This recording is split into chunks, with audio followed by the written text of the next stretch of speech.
I have to say it's a stupid motivation I got. I chose the only school in Italy that at that time, and I will not share which year it was, would allow students to go on a school trip abroad.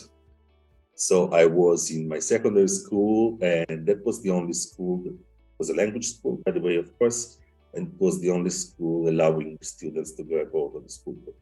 And that was really the only motivation I had at the moment. Of course, I liked it. I liked the English, but that's the only reason why I chose that school.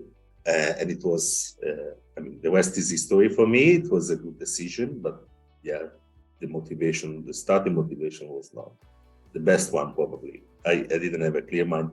But I do remember I told my parents, either I go to that school or nothing else. I can find a job somewhere. I had no idea what it meant to work, honestly.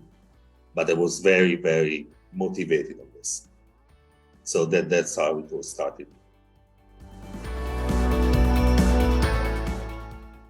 I was 14, so I think I was already quite well motivated. What I see now is when you are 14, you really don't know what to do. There are more options probably. So I think it was good enough for me to have that only option in my mind. That was it. I had no plan B. I mean, when you are 14, you don't think about anything, right? Just fun.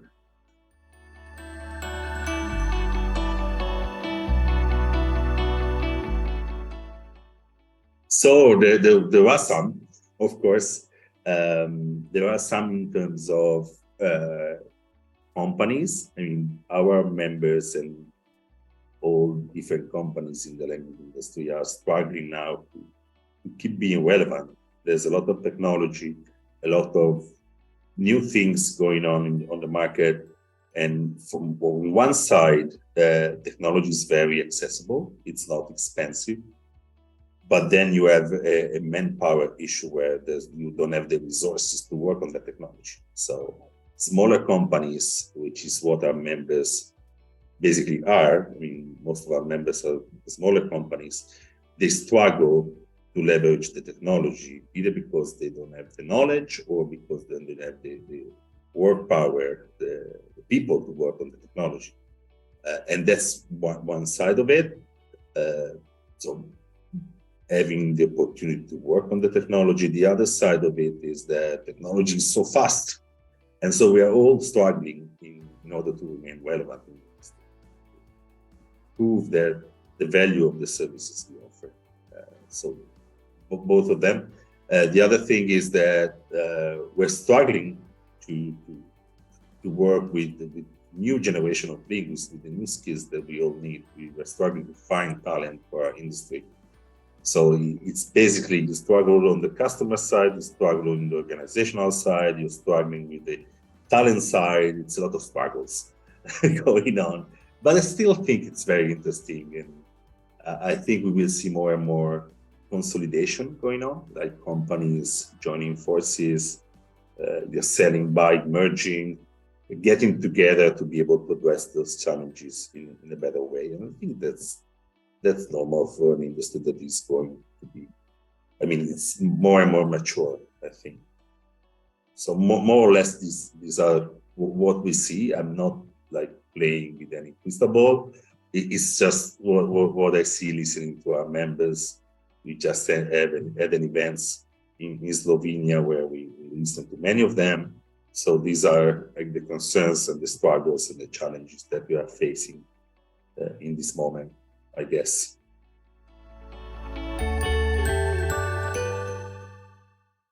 It's a complex one. I mean, we have been there with machine translation, which was supposed to replace us all like 6 years ago. It didn't happen. It was a good opportunity for us. So we actually, in my company, we make, I'm not saying we made a fortune, but I mean, we are still here. We grew a lot because of machine translation. We embraced the technology. It worked, and I think it was the good move, and many companies did. I still have hear companies that are now embracing that technology, machine translation. We're still there and flourishing as an industry as a whole.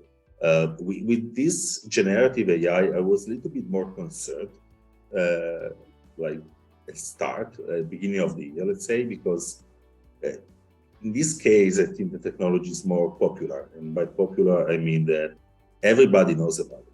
It's on everybody's mouth, and in Italy, you would hear of it on TV, which didn't happen for machine translation, right? So now when I talk with customers and I mention some, I'm not saying any names, but some huge machine translation companies, they don't know anything about them. Other than Google, we can mention Google, I guess. Google Translate, everybody knows about Google, but in negative terms. So like translation is not working, and I have a hard time telling them that it is working pretty good, actually. But when you mention generative AI, or the elephant here in the room is ChatGPT, when you mention ChatGPT, everybody knows about ChatGPT. Even my kids, they are 10 and 8, they know about ChatGPT. So there's a popularity difference here. Everybody is aware of what's happening there with generative AI.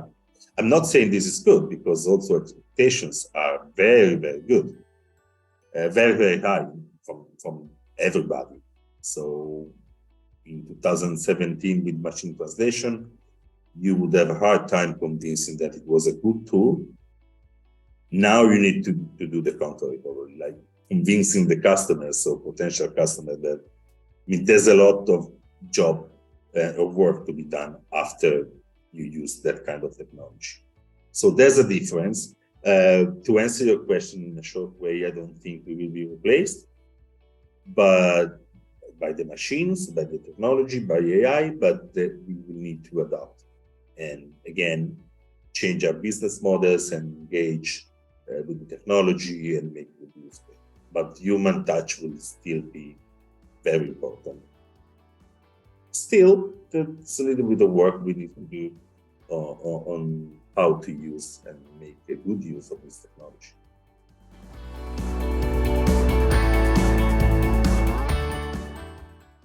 I had many. And the one I always remember would be my very first big one with Creative Words. So I was really struggling to get, that project that will save your life and your bank account. I was alone in my company, and I got a big machine translation project, actually, machine translation post-editing project. It was, if I remember well, it was 300,000 words to be delivered in like over 3 days.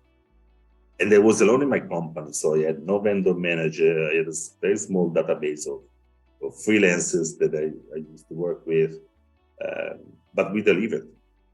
I managed to convince like a couple of people that I know to do the post-editing part. It was over a weekend, basically.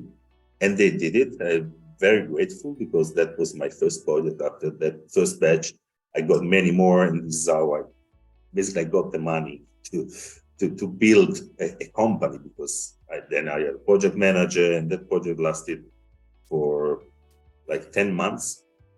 It was a very good one, and I started building a team, an external team, different roles. Yeah, this is the one I remember very easily, because it was the one that saved my company at the beginning. So, and after them, many other interesting ones. But yeah, how did I tackle it? I don't know. I was just crazy enough to accept it, or maybe I so much needed it that I had no choice. So I needed to accept it and do my magic. Otherwise, I would not be here talking with you today. That's a very interesting, but I'm not that confident that, as I show, actually. I'm very shy. Everybody will be laughing about this, of course, but I am shy to start with. Then I need 5 minutes, to get warmed up, and then I'm not shy anymore. But I am shy to start with. No, I'm not confident. But no, I am confident now. When we change, I don't know. I remember in secondary school, I had in high school actually, I had to present a show. Like every parent was there and was presenting, not acting or anything. And I was really really shy, and then the mic did not work. And I remember that I was like sweating like a pig because I got so embarrassed, and I don't know what happened next. I mean, that was probably when I got out of my comfort zone, and after that, there would be nothing worse, I guess, than being in that very situation. But for instance, public speaking, I practiced quite a lot in the past. I also, maybe what helped me is I went through a coaching course, and that helped me, get out of my comfort zone in any situation, probably. But still, I am shy and not as confident as I show. Well, again, I think I have to reply I'm an extrovert because I do need a little bit of time to warm up, but then I tend to be I have my defense strategies, I guess. I do stupid things when I'm with people, but yeah, I'm not saying that I'm 100% extrovert, but yeah, basically what is perceived is probably not that I'm introvert, I guess.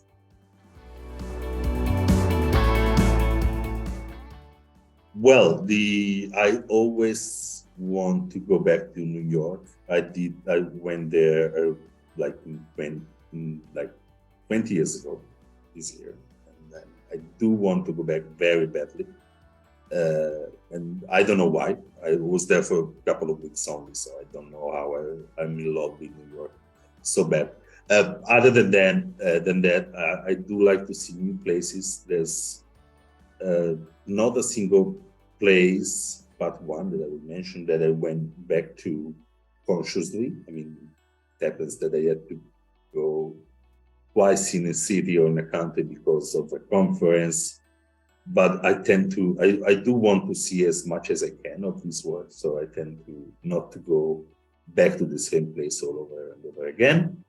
I just went to Egypt again this year because I couldn't find anything cheaper to go with my family in April and relax. Like, the resort kind of holiday where you don't do anything and relax. But other than that, I tend to avoid going back to the same place. So, well, no favorite place, I guess, apart from New York.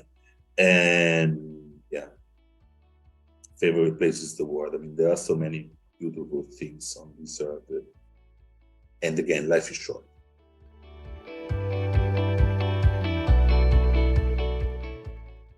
Well, I guess that it's expected from me that I say Rome, Venice, Florence.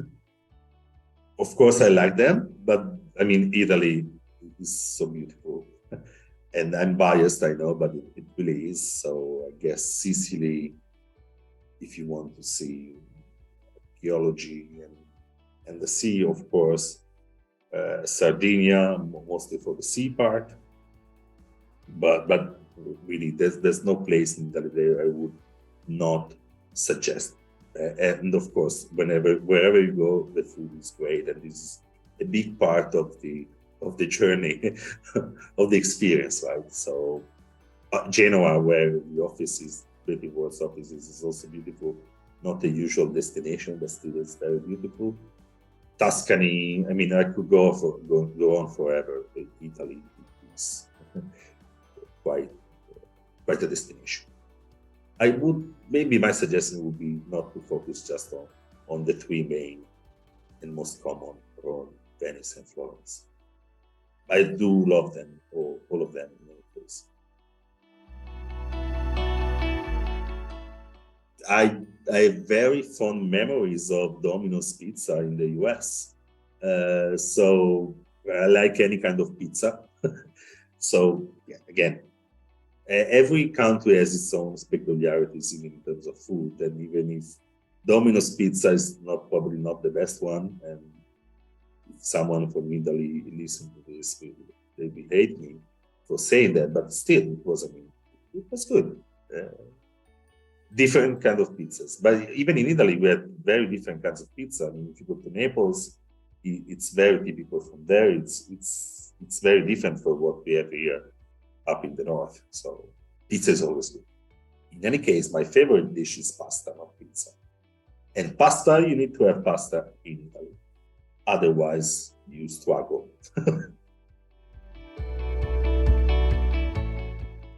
Oh, no, I don't. No, I actually like it. But again, it's not something I would say like when it's some Italians around me in person here, I would get punched. But yeah, I do like it, pizza with pineapple. Honestly, I do. I think it's good, actually.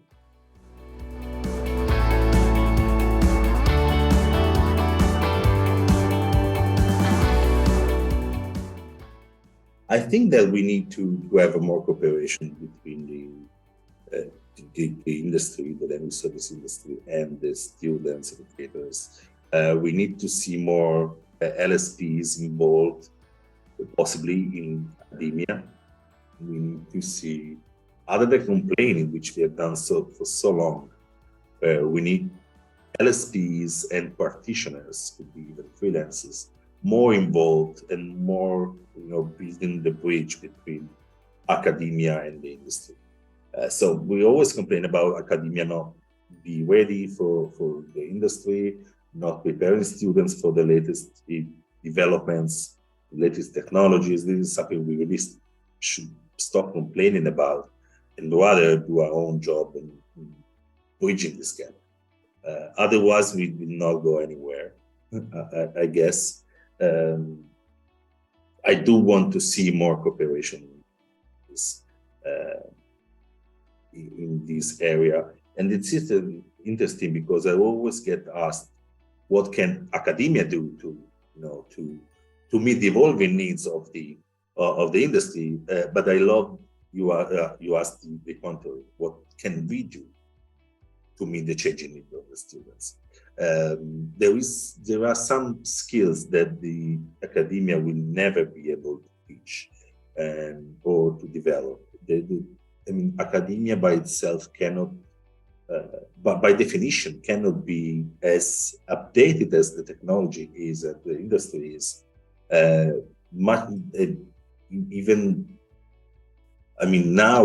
that the technology is going so fast, for us as well in the industry, we are struggling. We don't know where to look at it. There is a new technology going out. How can we demand the academia is as fast as we are not able to be? So we need to cooperate more and do our own part. Can be with going to academia and do workshops, can do with offering training to the students, but we need offering internship, which is not as basic as it should be. In Italy, not many companies, they have training opportunities, they offer training opportunities. So we really need to do more. And even I would love to be more involved in teaching the teachers, in being able to pass some knowledge of the industry to the educators and the teachers, which is also needed. Because again, otherwise there is this vicious circle where we complain about academia, but we don't train the trainers that should educate our students and our future generation of language experts. So again, trying to be as short as possible, I guess I do want to see the language industry practitioner and professionals more involved with the academia to stop this vicious circle where we complain and they don't deliver. It's as simple as that. We should need a part, and that's it. Okay, so I'm looking forward to see you all at VU7 on June 22nd and 23rd, and be sure you join my session.